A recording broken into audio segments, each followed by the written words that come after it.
আজ মঙ্গলবার 6ই আশ্বিন 2025 সালে 23শে সেপ্টেম্বর, মেষ রাশি, মেষ লগ্ন, এরিস সাইনের জাতক জাতিকাদের আজকের দিনটি কিন্তু মধ্যম প্রকৃতির অতিবাহিত হচ্ছে।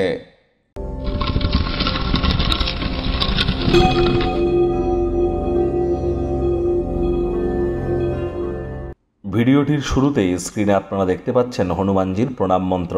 মনোজবং মারুত্তুল্য বেগং জিতেন্দ্রিয়ং বুদ্ধিমত্তাম বরিষ্ঠম বাতাত্মজং বানরজিত মুখ্যং শ্রীরামদূতং শরণ্যম প্রপদ্যে। এটি আজ আপনারা সকাল দুপুর সন্ধ্যা 3 বেলা মিলিয়ে 108 বার জপ করুন। না পারলে অন্তত 21 বার অথবা 3 বার 7 বার জপ করুন, এটিও আপনাদেরকে উপকৃত করবে। দেখুন, এই বছরটি তো মঙ্গলের বছর, হনুমানজির বছর। মাঙ্গলিক ক্রিয়াকলাপ আপনার ক্ষেত্রে হতেই পারে।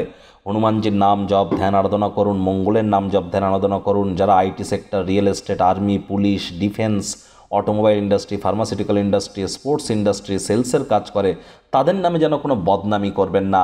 মাটিতে, মেঝেতে বা ফ্লোরে থুতু যেন ফেলবেন না, এবং খালি পায়ে একটু মাটির উপরে হাঁটুন না। দেখবেন মঙ্গলের মজবুতি বৃদ্ধি পাবে। বছরটি আপনাদের ক্ষেত্রে দুর্দান্ত যাবে। ভুলেও রবিবার করে যেন এবং মঙ্গলবার করে যেন বা আপনারা ব্ল্যাক বা ব্লু কালারের ড্রেস যেন পরিধান করবেন না। আর স্যাটারডে বা শনিবার করে যেন কখনও সাদা রঙের ড্রেস পরিধান করবেন না।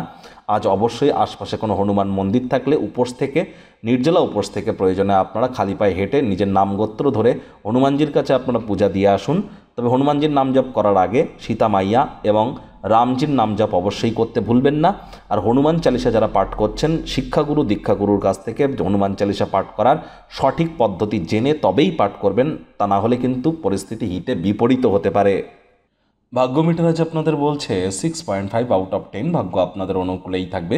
তবে স্বাস্থ্য, কর্ম, পরিবার এই 3 ব্যাপারেই আপনাদেরকে একটু সাবধানতা অবলম্বন করেই চলতে হবে। আজ কায়িক পরিশ্রমের কারণে শরীরে ক্লান্তি আপনারা অনুভব করতেই পারেন। ওজন বুঝে ভোজন গ্রহণ করুন। রাস্তাঘাটে সাবধানে গাড়ি ঘোড়া চালান। কোনো প্রকার নেতিবাচক অনুভূতির আশ্রয় ভুলেও যেন গ্রহণ করবেন না। হতাশা কিন্তু আপনাদেরকে গ্রাস করতেই পারে। অর্থগত ব্যাপারে আয় ইনকাম তো আজ আপনাদের বাড়বে। নতুন উদ্যোগ পরিকল্পনার পাশাপাশি নতুন নির্মাণ কার্যের শুরুয়াত আজ করা যেতেই পারে। চাকরিজীবী যারা আছেন তাদের অফিসের পরিবেশও এক প্রকার বেশ। বস কলিগদের সাথেও ভাব ভালোবাসা বাড়বে। কর্মে গতি অনুভব করবেন, বিশেষ করে যদি ক্রিয়েটিভ কাজকর্মের সাথে যুক্ত থাকেন। আদারওয়াইজ বাকিদের ক্ষেত্রে বলবো, কম কথা বলে কাজ বেশি করুন, মনের থেকে মস্তিষ্ককে বেশি দাম দিন।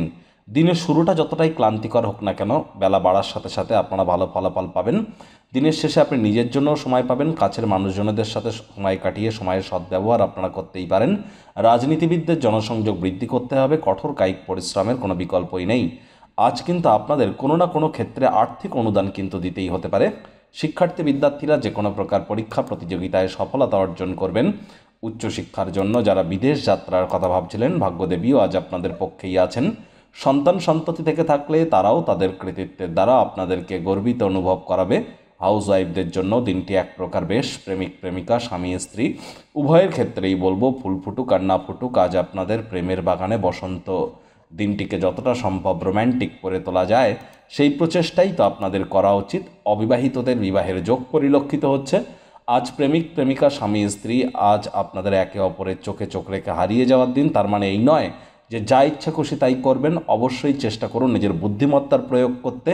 আজ পরিবার পরিজনদের উপরে জোর করে নিজের মতামতকে জাহির করলেই কিন্তু ক্ষতি।